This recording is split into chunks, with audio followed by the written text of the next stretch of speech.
everybody. This is Naja Hall. Of course, you guys know my voice by now. I think this is episode 90 something. We're all the way up there, guys. We're getting old. Yikes. So welcome to another episode of I Know I'm Crazy with Naja Hall. I have two. I think these guys are equally as crazy as the rest of us, but we're about to find out. We have the Tandys here with me today. So I have Randall and Scarlett of Enjoying Your Blended Family. So right after this dance break, I'm about to tell you all about the Tandys. I know I'm crazy. I know I'm crazy. I know I'm crazy. I know I'm crazy. Today, I'm sitting down with Randall and Scarlett Tandy. They officially started their blended family journey in 2008 after dating for a year and a half. They started with 3 kids, 1 his baby and 2 of her babies, and then later on fostered a teenager. Now, we all know that blended families are full of tons of twists and turns, but Randall and Scarlett's story is one especially of heartbreak because they saw their kids each leave one by one during their teenage years to go and live with their other parent. They dealt with periods of estrangement, having struggling relationships, and ultimately saw each and every one of their kids come back to them and were able to develop a stronger than ever relationship. The Tandys' mission is to strengthen blended family relationships and having more fun, giving us hope and encouraging everybody to enjoy the journey together. Now I need everybody to put your hands together and give the Tandys a warm I Know I'm Crazy welcome. And hey guys, for those of you out there in I Know I'm Crazy land that are listening to this on one of your favorite streaming platforms, this particular episode you can also go and see. So if you want to get a visual, if you're more of a visual creature, then pop over to my YouTube, any one of my social channels or the website and go and look at us. So let's get into who the heck these Tandys are. You guys have come in this blended family niche real fast and made a name for yourself, and you guys do it in such a freaking positive way. Mm-hmm. Is it real? Is this positivity for real? Tell me that. No, for real. It is for real, but it is intentional. It's a choice, right? So You have to choose to be happy. You have to choose joy, and it can be hard. It can be tough in blended families to do that. So we have to be intentional about that and choose that happiness, choose to see the joy. And whenever you do, you see more of it. Mm-hmm. Yes. It really is like a snowball effect. What do I do? So what do you do on the days because choosing joy, it sounds cool. It would make for a great t-shirt. Admin guys, remember, make the Choose Joy t-shirt. Let's get that up on Amazon tomorrow. But for real, what do you do, Scarlett, when it's hard, when life looks like it's trying to pull something else that's the opposite of joy from you? How do you choose freaking joy? Yeah, well, and like Randall was saying, it is a choice, and we have to be. This all started because of the fact that it was so freaking hard, and we went through seasons and seasons and seasons where it was so hard that we felt like the seasons went by and we missed opportunities. So we decided that, okay, we've got to start enjoying these moments with our kids, without our kids, whatever that's going to look like. We have to figure this out. And so the crappy days, they still come on a regular basis. And that's where me personally, I have to have like a handful of things that I know this is what lifts up my spirit. So the first thing I do, I have to wake up and spend time with the Lord. That's the first thing I do, because if I don't, then I can let everything in life, just take me down. When my mind is constantly in this state of, I have zero control right here, and all I want to do is be able to control this situation, but I can't, I put worship music in my ears where it's positive thoughts and words, and I'll just cry and let it out until I just feel the peace inside of me. It might be going for a run while I'm listening to it as well. So I do these things to pick me up so that I can keep moving forward in the day, because life's not going to stop just because I'm in a funk or because something's happening with my kids that's out of my control. That is so amazing that you say that, because my song is Damn It Feels Good to Be a Gangster.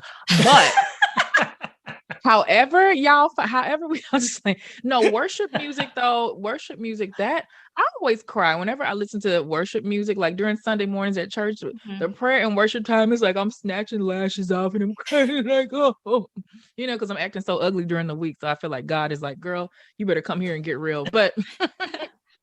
But that's such a good task. You kind of go to that place where you become centered and you're able to recalibrate and you go to your source, which your particular source is to go into a spirit of worship. That's beautiful. Yeah. That's amazing. Yeah. So let's talk about you guys as blended family and what it looks like for you. Give us like the family structure breakdown.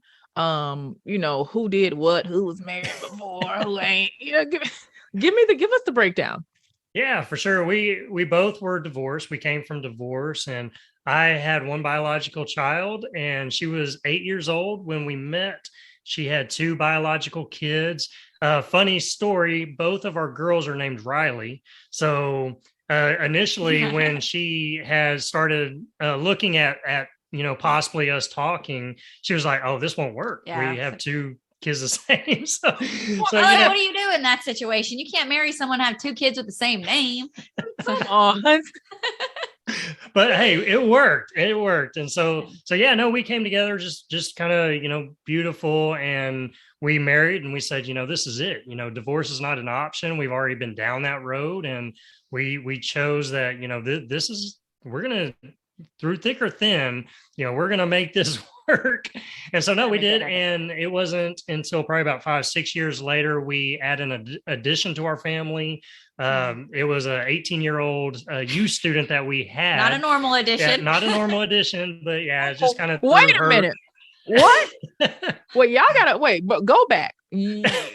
So your Hours baby was an 18-year-old Hours baby. Okay. 18-year-old, much later down the road for sure. Yeah, but she was just really struggling, going through some hard times. So we brought her in. We saw a whole new form of blended family challenges that just bringing her in with our kids. And, so yeah, it was just this thing to where now it is beautiful. It's such a beautiful thing. But yeah, that's kind of us in a nutshell.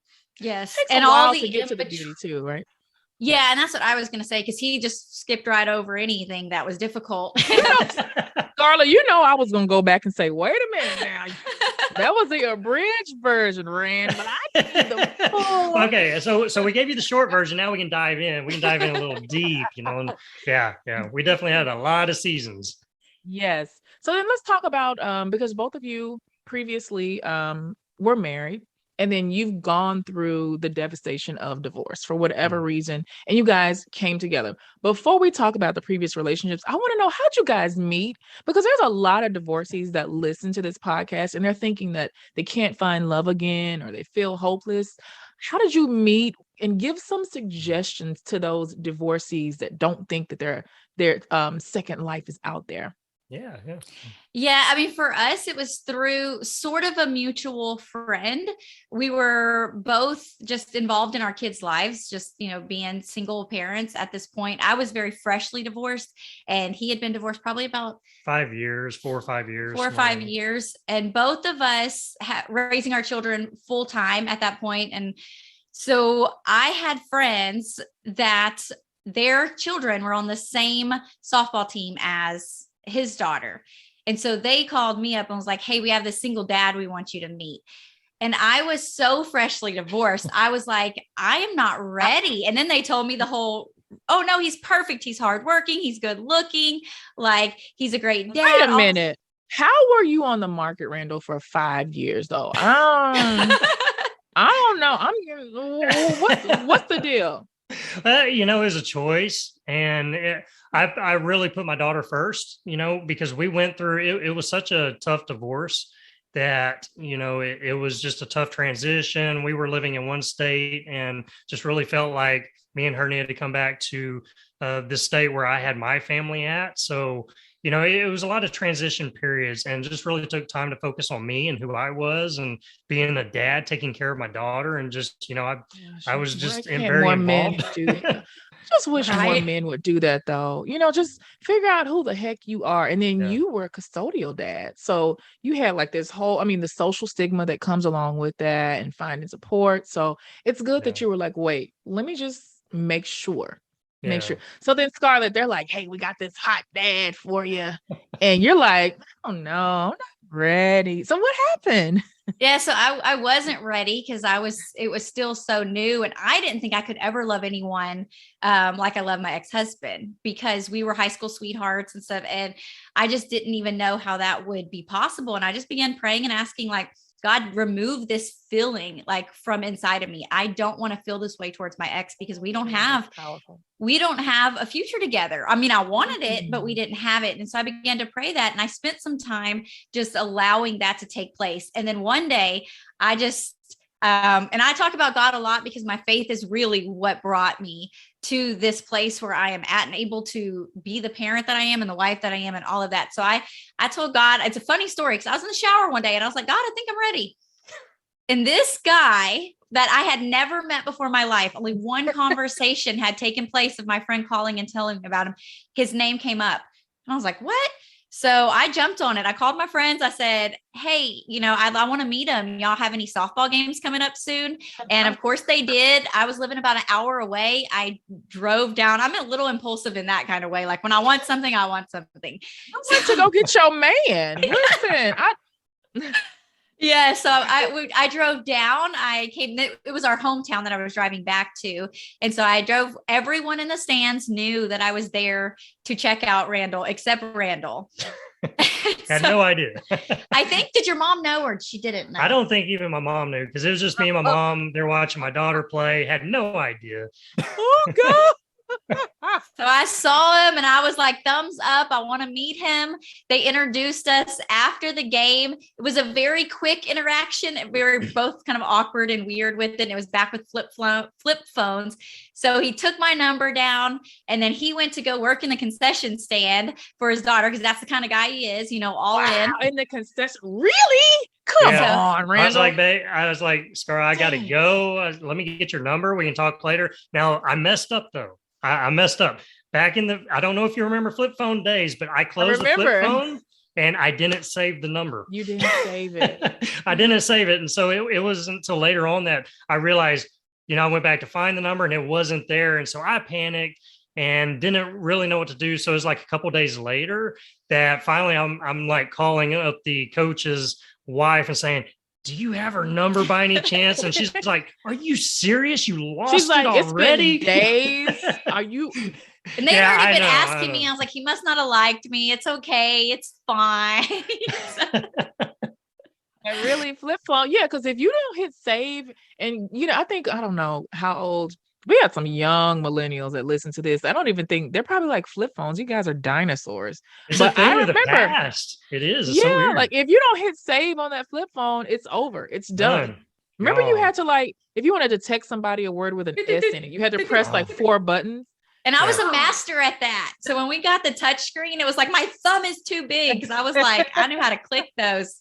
Yes. So then it was basically, and that's it. It was love at first sight. You guys are like, we're going to do life together. And these are our situations. So then often, and I look at the statistics, or I used to, but not so much these days, when you're bringing in children and both parties have children and you are doubly blending, because now you guys have your way of parenting, you're doing it your way over here, Scarlett, and now these kids are coming in who have different backgrounds. They each have another parent. What were the challenges? Or did you face any challenges with saying, okay, Riley's, let's all bunk up and be in the same house, and you're going to be Riley 1 and Riley 2. Like, what were the challenges that you guys had to face initially? Yeah, we gave them a complex. So we called them Big Riley and Little Riley. And so, yeah, it's like years later, it's like, oh man, we messed up. Sorry, guys. We should have done something different here. Yeah. And that really, though, I mean, it did, I think, eat on them on the inside eventually, but that was like really the least of our concerns. I mean, it started from even he proposed, everything was fine. Our kids were like all on board. The only thing that wasn't fine coming into the relationship was more my ex, that was a lot of red flags in the beginning of him seeing what situations that I was going through, because it just, we were still freshly divorced. So we had all of that baggage still like right there. And then right before we got married, his daughter was like, nope, dad, pump the brakes. I don't want this. Like, don't do it. Yeah. I mean, you're fixing to walk down the aisle almost, it's kind of one of those. And it's like, oh, because we had already She had you to herself for 5 years. It was just you and your baby. Yeah, it was Randall a challenge. Well, and even in our dating process, we took a year dating and, we went on a few dates even before we, brought the kids together just to make sure, you want to make sure that it's going to work. You don't want to just bring your kids and, into the mix until you kind of know for sure that, hey, I think this is going somewhere. And so, we did that and went on a few dates and, really saw that connection. Then we started bringing the kids around and we started doing things with them kind of together. We do fun things and have a lot of good times. And then whenever it came time for the proposal, I went to Riley and I talked to her and I'm like, I'm really thinking about marrying her. What do you think? And really kind of asking her, and she was all on board. Everything was great. And so, we just kind of really talked with our kids about this. But yeah, it came close to the day of, and she was backing out. It's like she's like, you know what? No. Nope, I don't want this. I don't want this. And but we saw a lot of that in our marriage. Initially was definitely her in that resistant role to the stepmom, to the bonus mom, right? There was there's that resistance, and of course there's going to be. She didn't know how to navigate through that, and we didn't necessarily even know how to talk through that at that time, and to be able to bring that out and to be able to help her through that, we were just taking. It's almost like firefighters, right? We're running around, putting this fire out, then go put that fire out, and, without trying to get ahead of it. So then, when you guys because I know you said it was a couple of dates and you took some time. I don't think there's like a cliche amount of time, like, oh, don't introduce the kids for a year or for 6 months. But for you as a couple, what were the mile markers that said, hey, I think this is a good time for us to kind of bring our kids into this mix? Yeah, I mean, I think it was just, well, for one, we were doing long distance in the beginning. So we were an hour away. So we were talking a lot. Our conversations were very intentional in the beginning. We had a lot of like deeper conversation, late night convos before we got to the point where we were like, okay, we know this is what we want. And that's when we started, okay, let's find a time that we can introduce the kids. So it wasn't really like a certain amount of time. But because we did have to drive like to go see each other, I think it was a couple months before we got in there and we said, okay, let's get the kids together and in more of a group setting. And it did kind of work out nicely because of between the softball atmosphere that his daughter was already comfortable with and those group of people. And that was who I hung out on my extra time. And so just bringing all the kids together, not just our kids together in these group settings was very helpful. And I don't really think that it was like, okay, well, we got to wait this amount of time. It was just what was feeling more natural and comfortable in that situation. And then I always just say about 6 months in, if this is somebody you do, you freaking know. Like, for those of you single girls that are listening to this right now, and Randall, we're gonna hear from Randall too. Randall, how long did it take you to say, oh yeah, I'm gonna get this gal? This is gonna be mine. This is mine right here. Like, it didn't take you years and years, right? No, for definitely not. And kind of as she brought up, we had been divorced, so we kind of we had that past, so we kind of knew what we were looking for, and being able to ask some of those deeper questions, like she's saying. I mean, you're talking about if religion and Christianity is strong for you, then you want to bring that up because that could be a really a deal breaker if, y'all don't see eye to eye on that thing. And that's just one topic, right? So there's so many topics that you start looking for, and it's almost like an interview, right? Like you're kind of interviewing someone because it's so easy to rush in on our emotions whenever they're high. It's like, oh, I like you. You look good, and then you start going on and you start dating and you start having all this fun. You let the fun take over from the emotional state and what you're really looking for. And then now you're so involved that you feel like you can't back out or something. Right. And now you're getting yourself into a situation where, we didn't have those deep conversations. And now these are becoming bigger issues for us later on.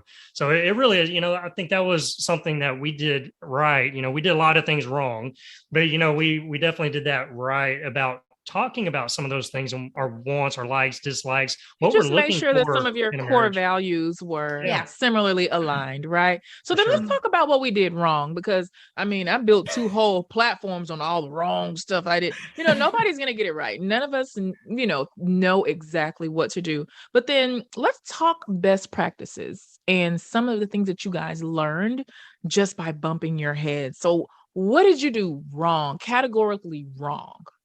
I would say the main thing is when I divorced, I was very adamant of I wanted to create a family now that was right. I wanted to do it the right way. And so I came in hot.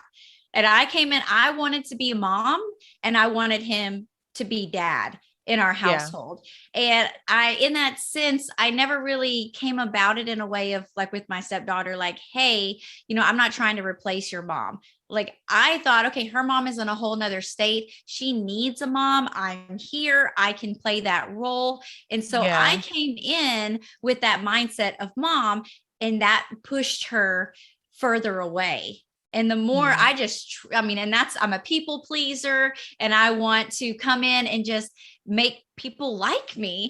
And I'm like wanting to just win her over. And the harder I tried and the more I pushed, the more resistance that she had. And so that's where I know, like, and I probably would not have admitted that through the process. It took going through the process and realizing like, oh yeah, I was doing too much. I was kind of doing too much. This is a lot. What about you, Randall? What is one of those things, and when you're looking back, you're like, man, I dropped the ball on that one. Yeah, is there anything you can think of? Yeah, for sure. And I think parenting on the same page. For the probably first 3-4 years of our marriage, really we had a lot of differences of how we wanted to parent. And so it was almost like we put that wall up to where I would parent Riley this way.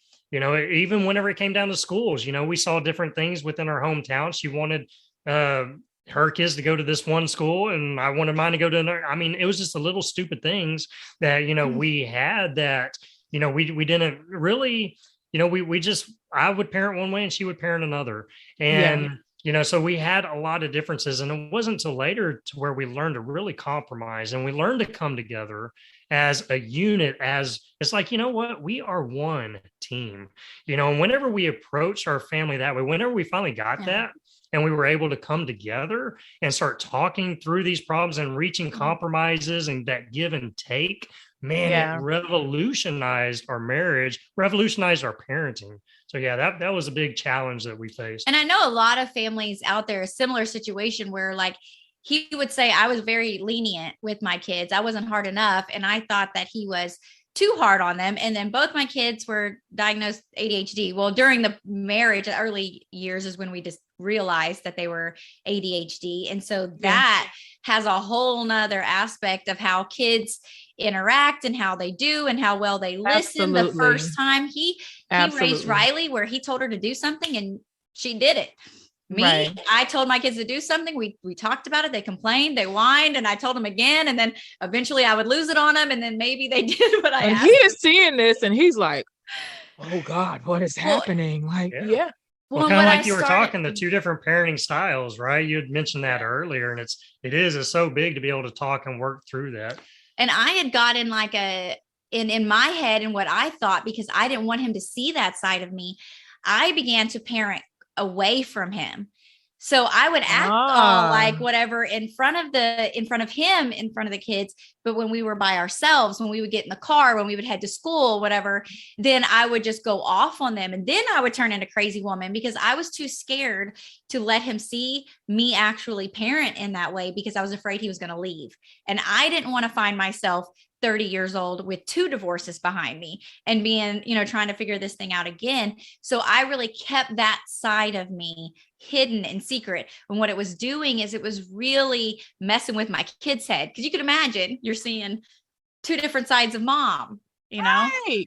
You're like, mom is so nice in front of Randall, but in the car, she rips our heads off. Like, what is happening here? And then also, you said the kids that got diagnosed. And so that does present an entirely different level of how do I parent? And I'm sure you both had a learning curve because the kids got diagnosed during your marriage, correct? Correct. Yeah, so we did. We really dove into that, and started getting books and researching, and kind of the best way to parent through this, because it's a challenge, and you have to approach that differently. And Absolutely. especially Absolutely. with that, they need consistency and structure, and that Yes. was just something that we struggled with because we're so busy.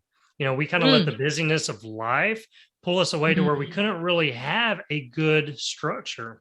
Yeah. Yes. Now, how Well, long have you guys been married? Going on 14 years next month. So yeah, 14 years. Well, in August. Yep. Wow, we have 14. And I'm so sorry, Scarlett. I just cut you off. You're about to say something. No, you're good. Well, I was going to say, and that was another thing that for us was one of our main struggles, is that we wanted to be just a great influence on our kids, that we had them signed up for everything, doing everything, living the American dream.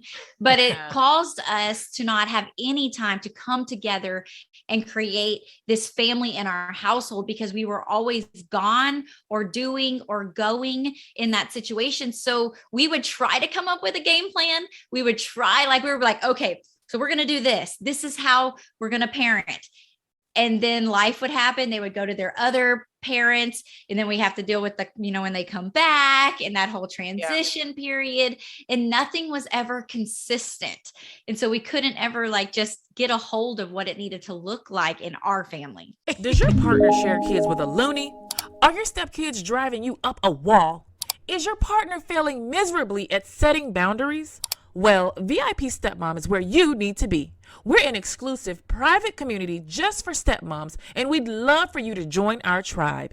Each month, our members enjoy private conversations, podcasts, expert workshops, a subscription to Stepmom Magazine, and monthly live Zoom meetings. If you're ready to join a diverse community that is committed to making sure you live your best life, visit VIP Stepmom today. We'll save a seat for you. VIP Stepmoms, that's you and me. Sounds like there's a whole bunch of moving parts, and I feel like those of us that are in blended families, is sometimes your home does have a revolving door, because there's another parent that might have a very positive and sometimes very negative or just very different impacts on what you're doing in your household. Let's kind of transition into talking about how you guys, as a married couple, how do you navigate when the people that don't live in your household that are impacting your children? What are some of the things that you do to navigate these nuances that come along with co-parenting or counter-parenting, as I like to say sometimes? Yeah, we had on both sides, we had high conflict co-parenting. We all saw very differently, different morals, different ways of parenting, different, and it really did. It got, we had court systems involved. It got down to that. And, we were in and out of courts with a lot of things. And so it was a challenge, especially at first. We didn't know how to handle it. So it was a lot of arguing, is a lot of, it's like you always know the right buttons to push with your ex, and they always know those right buttons to push with you to turn you in. My favorite button with the X to push is the block button. But well, we do that too. And the hang up button, it's like done talking. That's it. End call, decline. Yes. End call. But it's learning boundaries. It's really trying to learn those boundaries, and also learn that they're just things outside of your control, and you have to be able to handle what's within your control, what's within your house. And those outside influences, what we like to say, we go back to our faith, we pray about it. The things that are outside of our control, we pray about it and give it to God. No, he's working it all out. So, but within our control, within our house, we create certain rules, certain ways. We do try to create our own little culture here while it's within our control. And again, a hard lesson that learned the hard way, and like most of the blended family situations. And that was, I did try to control my ex-husband and what happened in their house. And in a sense, even the things that were going on in my stepdaughter's house, like I wanted them to live the same life we were trying to give the kids. This is right. We know best, right? Because ours is a standard and we know what's best. Right. Obviously, that's why we believe that. And I mean, I would try, and he was not, and my ex-husband was not having it. And anything that I would say was right, obvious, he said it was wrong, and vice versa. And so I spent a lot of energy and time trying to get him, and a lot of money and court systems and all that, to get him to understand that he needed to raise the children the way that I believe they needed to be raised. And it wasn't until they became teenagers and they began to push back in that area. And each of our kids, one by one, starting with our stepdaughter and then with my two, left to go live with their other parent. And at the time that they were doing it, and the ages that they were with my stepdaughter, we really, the laws and the rules in their state, there wasn't a whole lot we could do. We just, okay, go and do, and try this out and see how it goes. And it was heartbreaking because it ended up ruining our relationship. For 3 years we went without having any contact really with her. And then that fell suit with my two children as well. And they kept running away, and I had law kind of on my side. So I kept trying to bring them back. But so one day you were just like, you know what? I got to let go and let God, because I'm trying to force this thing. Do you think that Big Riley influenced, because they saw like, wait, she can go out and live with her other parent and do what she wants to do. Do you think that was an influence on your younger two? Oh, it definitely, the words came out of their mouth at different times. Well, y'all let her do it. And I'm like, we didn't really have a lot of open conversations like that with our kids either when it came to that kind of stuff. We tried to like shield them and guard them in all the ways possible. And so we could have had a lot more conversations and communications and cleared some air in there. It wasn't really until the kids were leaving that I just started to throw out anything I could to try to make them stay. And so opening up and telling them, like, we did not let her, that was a painful season for us, but we didn't have a choice. And so that was one of the things. It definitely influenced. They're like, okay, if she could do it, we can do it. You know what? I think it's I legitimately admire the fact that you two are able to come out and say, man, at one point our kids left. Because for a lot of parents, and we all know parenting is one of the most egotistical roles that you can have. That does a number on your ego when your kid looks at you and you've raised them, you've changed your diapers, you've done all these things, and they want to go to that other person that you may or may not even like or respect or have a relationship with.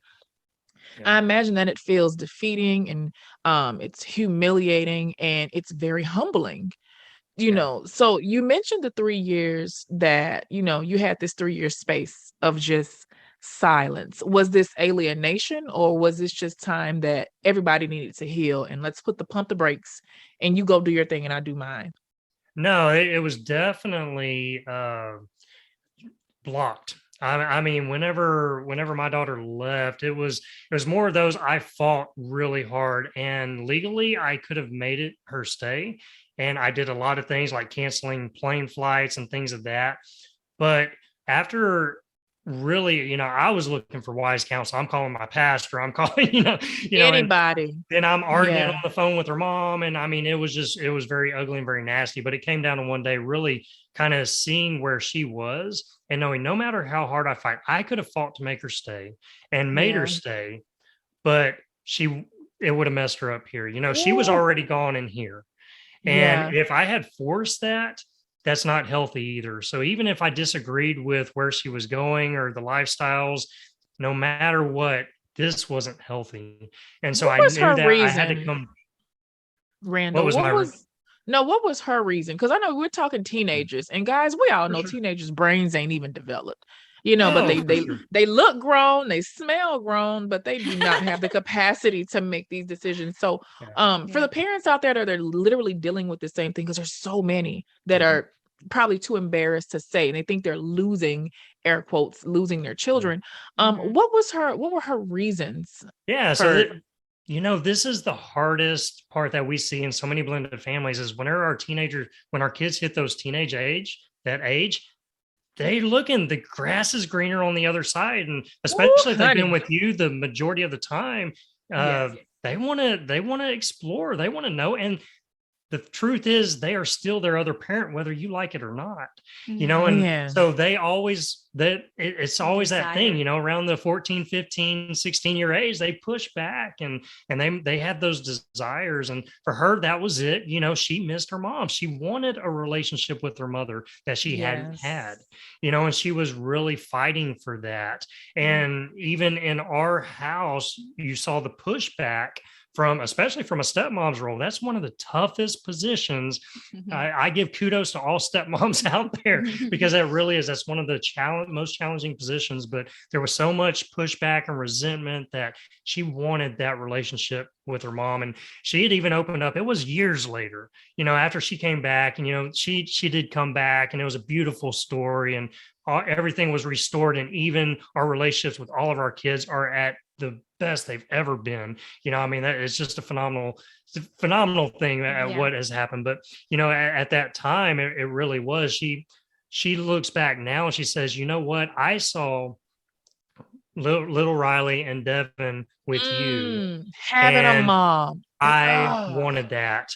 In fact, I Oh. resented them for having that Yeah. relationship. Yeah. And I didn't even know it at that time, and it's so crazy that our kids, even at that Wow. age, they don't understand. They don't know why they're angry. They don't know why they're Right. upset, but they have a longing for their other parent, especially if they're not with them or they see them every now and then. They want that. They want that relationship. They desire it. And if they get to a point where they can push back, they're going to. It's just going to be a thing. Absolutely. And sometimes, given the situation, they have to experience that. They have to make that choice on their own.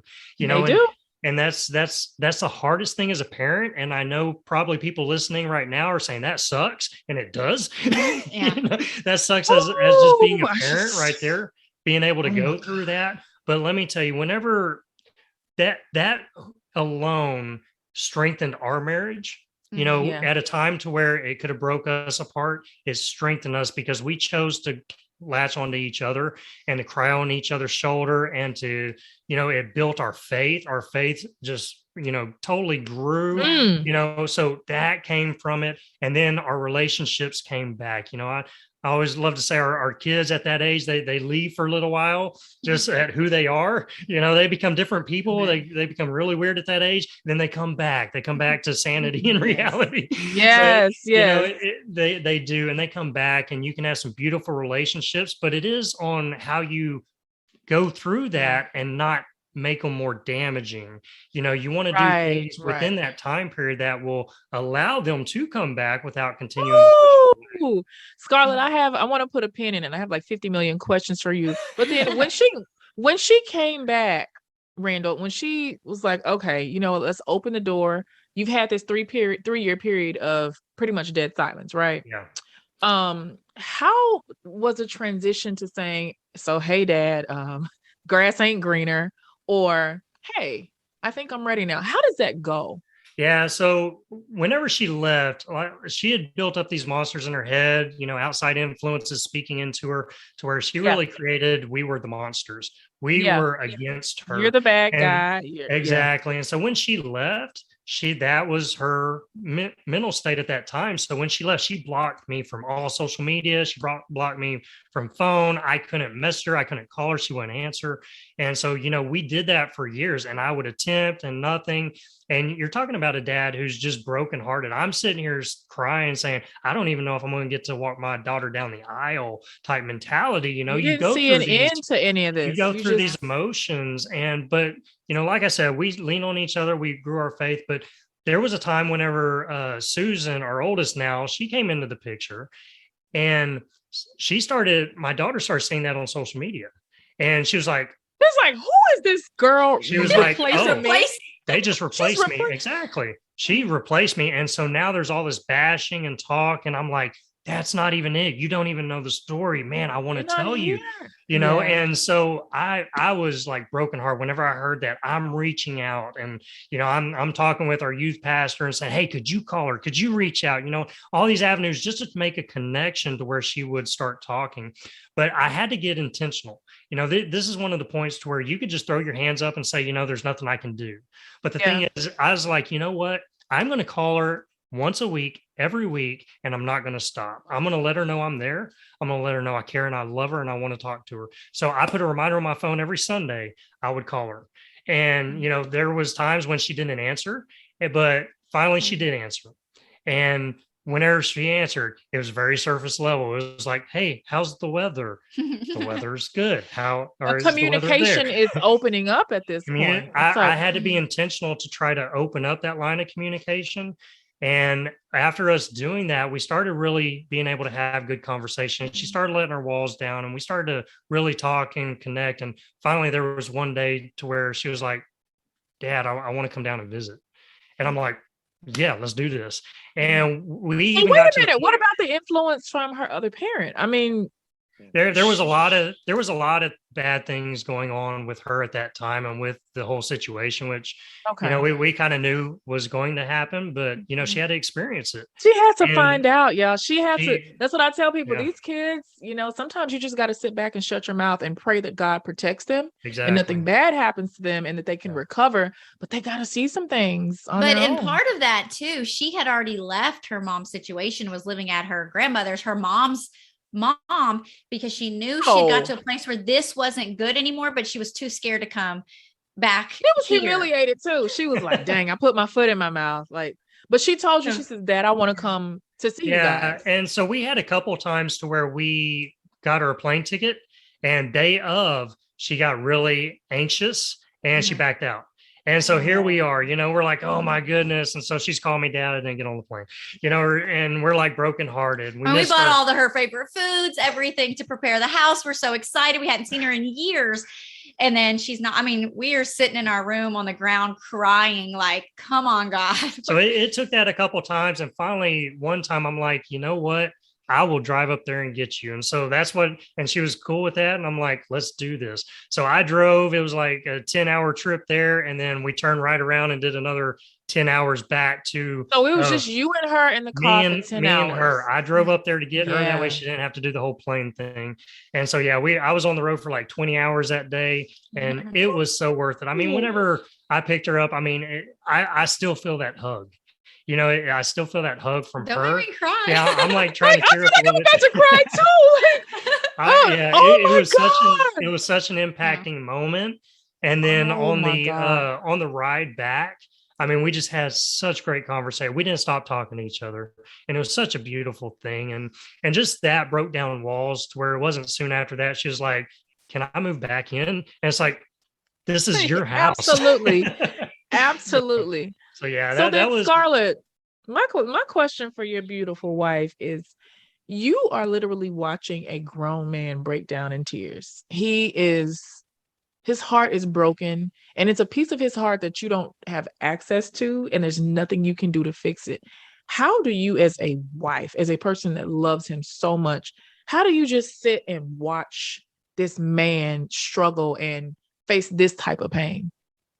It was hard. And I was out of town when this all went down in the beginning. And so coming home to him being broken in that sense and him telling me what had taken place, I was just like, I don't know. It broke my heart in pieces, and I'm not even the biological parent. So I couldn't imagine what he felt. And so just trying to, for us, probably longer than it should have, was like a dark cloud around our house because he was sad and I took on all of that pain myself too. And unfortunately for our younger two kids that still lived here as well, it was like a dark cloud because we were all just in this state of, we don't know how to move forward. We don't know what to do. And so for me, it finally got to a place where that's when I started praying. That's when I learned how to pray, how to find scripture that went with what we needed in this time.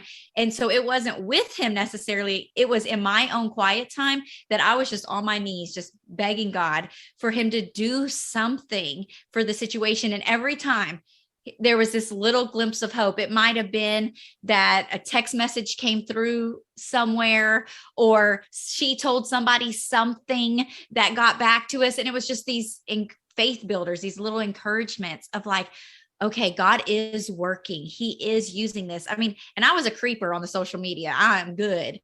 So I would go I would go like figure out ways around the block to find out what was going on in her life. And so I could see these things, and then I would tell him and kind of stir up some situations or whatever. But it would be just praying. That was the thing that began to break down, and then being able to support him in that, as far as like him going, like I just praying that God would give him creative ideas to be able to reach her and, you know, have connection with her and not taking it personally. And during that whole season, I learned and grew for myself so that I was able to be a better wife for him. And you did not know the storm that was waiting around the corner for you.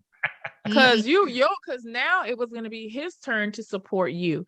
So then transitioning over to your experience, and then your kids saying, well, hey, we have another parent too, and you guys have all these rules. And I'm pretty sure they were traumatized from what happened with your older child, and you guys had to become different people. So they're like, let me try this. And then now, Scarlett, you are faced with your own issue of your kids saying, Mom, we're running away. I don't want to be here. They're not even saying it to you. They're just doing it. Just packing their bags and leaving while we're at church. That's the kind of stuff. Like, honey, you don't have any bags. I bought all that stuff. Like, hold on. But, you know. Well, no, there was one time that we were at church. We were actually doing an event and everything at the church, and it was an evening, and they were with their dad, and they said, hey, we're going to go out to lunch or out to dinner with Dad. It's like, oh, okay, yeah, that's fine. Y'all go do that. And we come home and their stuff's gone. So they have the support of the other parent, and obviously I don't want to tell these young people's story because they're not here to tell their own, but this is why I like focusing on the parents' experience. So, but basically they had the support of an adult to be like, go get your stuff and go. And could you imagine what and that's kind of what we look back now. It's like, man, what are they thinking? What are they going through? Especially being told two different things, and just being able to navigate that. And they love both of us. They love their dad, they love their mom, and they're just trying to figure it out themselves. So the things that our kids get put into, and that's kind of what we realized after, is like, oh my goodness. Yeah. And I thought it was hard. I thought I couldn't feel any more pain than what we experienced when Big Riley left. But when it was my biological kids, I mean, I refused. When it got to the point where we said, we're going to release Riley, she's going to go, I was like, okay, fully supportive. This is what we got to do. But when it came to my own kids, I said, here's that. We're finding a lawyer. We're getting the best. He's like, Scarlett, we got to release them. And you're like, no. So, it's not happening. Right. It ain't no fun when the rabbit got the gun, because it's like, okay, now this is your time for all that faith and all those prayers that you were directing for him. You're like, God gave you answers. And now he's like, girl, you already got the answers. I told you. Now it's your turn to start to digest that. Yeah. But what's amazing, though, is right about that time that they were doing this, and there's a lot of back and forth, is in and out of courts at that time. That's when Big Riley was coming back. So, and our relationship was restoring. And so going through that, we saw the hope. We saw, it was almost like God was giving us the hope and saying, saw the past, present, and future at the same time. You're like, I know this, how this ends. But I will tell you, I thought there was a timeline. It took 3 years. And I said, well, they live closer to me. So it's going to be about half the amount of time to get them. Scarlett, you started to calculate. You're like, wait a minute. Yeah, I know what to do. I know the steps. This is how it's going to work. And it wasn't, they still had to live the life that they went off to go live. And I had to allow that. But it was a brokenness of like, me still trying to hold on. I'm going to do this. I'm going to do this. I'm going to force them. And then finally that release. And then again, like you're saying, it was a countdown. It's like, okay, well, I'm going to give them some time. But then I was so hurt. I was embarrassed, like you were saying. I was like, who am I to say, like, I don't even have my own kids? Like, what kind of mom doesn't even have her own children? And I realized that was his ex-wife's story the whole time, that she didn't have her own child. But yet when it was me, it was a whole different ball game, Oh, girl. I feel like we preaching. I feel like we at church today.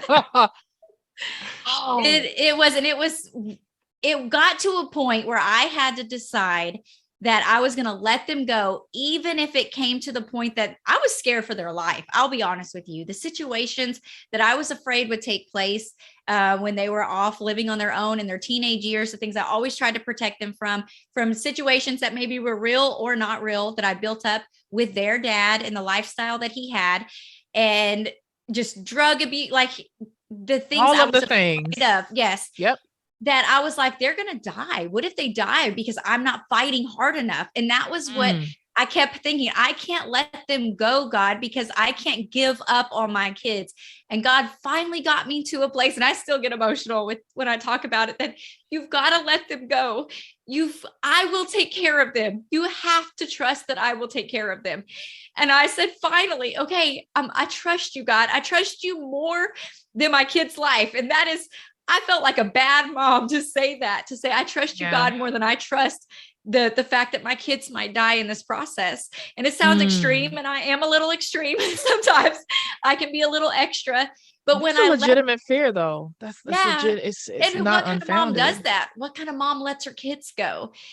And I let them go. I released them, and I mourned for a long time in that season, and I let them, and it wasn't, and I tell this story sometimes. There was a moment where I was passing somebody that I thought was my son. We live in the same town. I thought it was my son, and it wasn't, but we just passed each other. And I thought, is this the life that I'm going to have with my kids, that we would pass each other in public and not even say hello? Like, and I was like, I don't want this. So I began to do the same thing Randall did. I began to slowly reach out, and not we have all these differences. There's a lot they were doing in their life that I didn't agree with. I started with this, what we have decided as our choice is that we started with fun. We started with connection. We started with dates, and we're going to push any differences we have aside. We're not going to focus on them, even though you're not going to comment on the things that you don't like that they're doing, or your shirt is too short. You're not doing any of that. You're just reconnecting. Inviting them out to do little things, not even in our house, because for some reason our house became this like a trigger for them. And I hated it, because our house to us was comfort and light and life. It's a sanctuary. Yeah. Yes. And for them, the way they would describe it, because it had these other connections for them. And so I began to meet with them outside of the house, going and getting ice cream, or, going out to eat, whatever that looked like. Now, Randall, were you a part of that, or did you guys decide that it's best that they focus on them and mom? Correct. Yeah. At that time, their relationship needed to be restored first. They needed to have that relationship. They needed to have the mom-son time. They needed to have the mom-daughter time. They needed to be able to reconnect on that biological level, and I stood back and supported her and encouraged her, no matter however I could, but they had to have that time, and that is, I think, big for bonus parents, not to feel like they've got to force themselves into those situations. That is so hard. It is. It really is. But they've got to be able to reconnect, because once they can reconnect, we can all reconnect. Yes. But that's got to be that lifeline first. But it is finding those common interests and having fun together started breaking down walls, for our relationships that really around. Scarlett, when you were sitting down with the kids, you're doing these reintroductions, you're attempting to reunify. What were some of the challenges that you started to notice? Mostly, like you said earlier, and we've used the exact same words, our house became a revolving door, because once the walls were down, and sometimes even circumstances where the kids were kind of forced back to come live with us, our door was open always. They would come back in, and now I did have to still parent. We did have to still parent these children. And so it wasn't all just fun and games. So now I'm having to speak on the things that I don't agree with, or maybe they're coming home. They've had so much freedom, and now they're coming home, and rules. They're wanting to go out, be on their own, come in late hours. And our household doesn't function that way, because we have to be up early.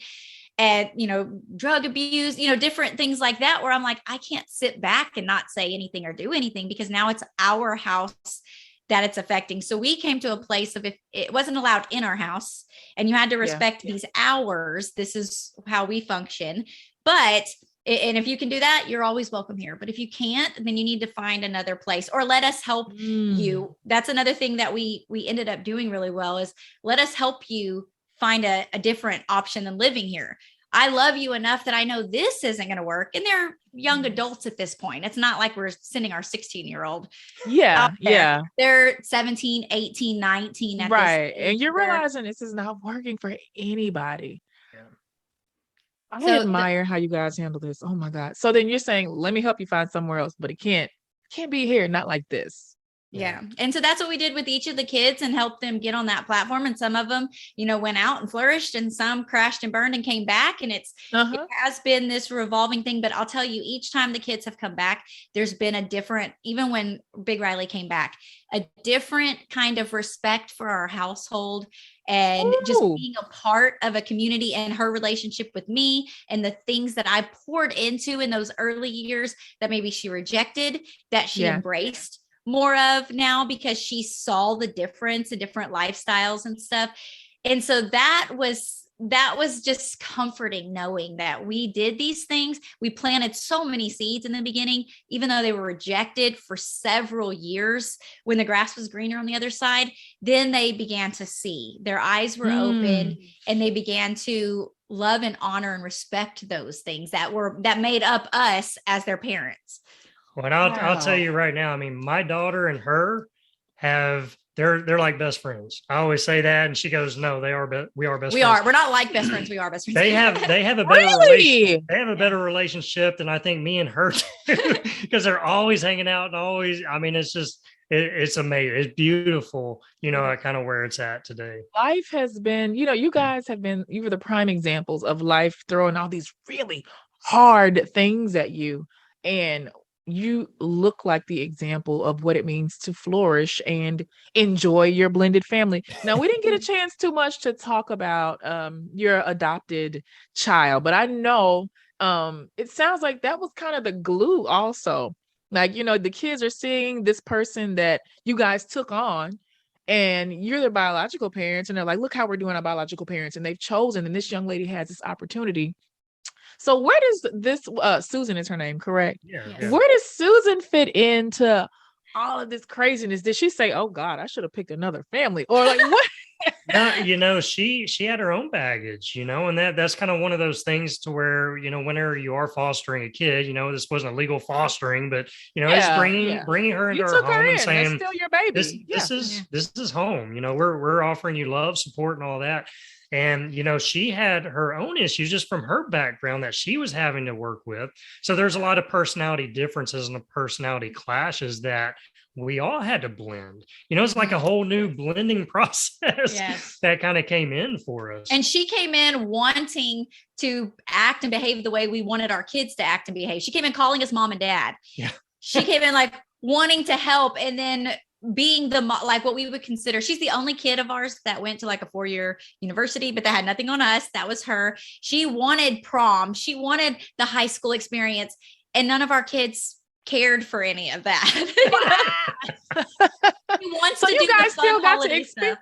So you guys still got to experience that. And I always say family is really what you make it to. It is. So you guys have literally defined and then redefined and then defined again what family looks like. So whatever happened with, the biological parents, how ironic, Scarlett, that you said, and I'm sure you probably had some feelings about this woman that didn't have her kid, and, oh, where is this mother? And then you yourself are forced to look at this image in the mirror, and you're seeing that same thing being projected back to you. What a humbling thing. What a humbling thing to, deal with that. And then you as a husband, Randall, your job is to serve and protect. Was that the police or is that husbands? To protect the household. What am I saying? Who knows? No. You would think, masculine. I'm going to protect my household from harm. I'm going to keep all outsiders away from this armor that we have here. And then watching these children that you also loved and protected, and watching your wife be hurt by someone else. Have you guys individually and as a couple, have you been able to find common ground with the other parents, or is that just is what it is? It's really a roller coaster. I mean, when I see things on social media, and I want to be like besties with our exes. And sometimes we're in a season, like we'll have Riley's younger brother come and stay the summer with us. It's, no biology to us, but he'll come and he'll stay and hang out, and things are great. And then sometimes, especially when we started this journey, it was painful for her to watch us talk about this stuff. So we ended up blocking just for her sanity and for me to be able, I was trying to be too guarded in everything that I did. I couldn't talk happy or I couldn't talk sad because everything would upset her because she didn't get to experience the things we experienced. But it was damaging her and Riley's relationship. So she'd always go back on Riley and it was really damaging there for them. So yeah, we have to kind of watch those. But I mean, with her mother, we've been out to dinner and stuff with her and her boyfriend and things like that several times, especially whenever we were picking up, her son and everything. We go and we meet halfway and we sit down and have a dinner together and stuff like that. So, it really is. It's, we both on both sides, we try to be respectful and, just really understanding the other's point of view and seeing that. And sometimes it works well for all of us and sometimes it doesn't. Sometimes it doesn't. And we got to distance ourselves a little more. And then sometimes we get pulled in, we get a little closer and sometimes we just, so, it really is that roller coaster and you just take it as it goes. And the thing is we love them and we want the best for them, right? And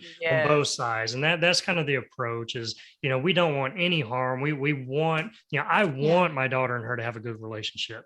Even now that they're adults, I still want them to have a good relationship because they need that. They need that from both parents. Absolutely. So. That's amazing for the child. So then you guys, enjoying your blended family. It seems like y'all have done more than enjoy your family. You guys have, y'all have really experienced the gamut of, now that I think of it, like darn near every piece of the blended family. You've gone from the conflict, you've ridden the roller coaster, and you also seems like you're at the point of like radical acceptance. You're like, listen, we're not always going to be best friends.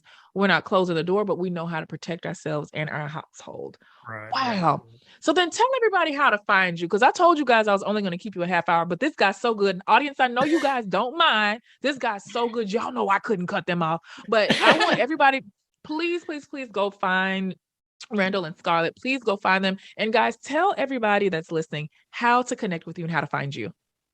Yeah, for sure. So we're on all the socials. It's Enjoying Your Blended Family. Our main hangout is Instagram, that and Facebook. We got our podcast as well. But yeah, Enjoying Your Blended Family, you can find us. But yeah, that's really what it's about is through this whole journey, we've learned that you connect more with having fun. You connect more when you see more joy. When you look for more joy, you see more joy. And that's kind of through this whole process. And being able to do that, it has brought restoration to all of our relationships and just put them on another level. And so, for so long, we were really chasing the moment and saying, well, when we hit here, it'll get better. When we find here, we'll find peace. And, it was really that ministering to us that we have to enjoy the moment now. We have to choose to enjoy it now. Because if we don't, it's always a fleeting thing. And we're going to constantly Pastor Randall. Okay, Pastor Randall. Yes. And then that's what our focus is on our podcast too. Like Mondays, we talk about real topics of enjoying your blended family. There are hard things and it is a choice that we make. And then Fridays, we share ideas. So for anyone that's listening and you're like, well, how can I enjoy my blended family? We share ideas how to date your spouse. Cause sometimes you're left where it's just the two of you and you have to learn how to enjoy that too. If it's a holiday or if it's a regular weekend, summertime when you were supposed to have your kids and you don't, whatever that looks like. So we share ideas how to enjoy each other. We share ideas how to enjoy one-on-one time with your own biological kid or your step kid, or ideas as a whole family. So that's really, we try to do a nice balance because it isn't all rainbows and butterflies in enjoying your blended family. There is still the hard part, but it's a choice to enjoy whatever that looks like in your blended family. And it gets better the more you do it. It gets a little easier the more you do it. Yes. You still have to remind me every holiday. It really does get better. You know why? Because even if those other people in the world don't, we do. We have, like you said, we have to focus on getting better every single day. Scarlett and Randall Tandy. Y'all, this has been such an amazing hour with the Tandys. I kind of feel like y'all are going to have to come back. And also for everyone that's listening, every single one of their links, their podcasts, their social media, everything is going to be listed down below and here on the screen for those of you that are watching us. I thank you all for joining in another episode of I Know I'm Crazy with Naja Hall. New episodes every other Tuesday, everywhere your favorite podcasts are streamed. Thank you so much. And you know Miss Naja loves you. I'm crazy. I know I'm crazy. I know I'm crazy. I know I'm crazy. With Naja Hall.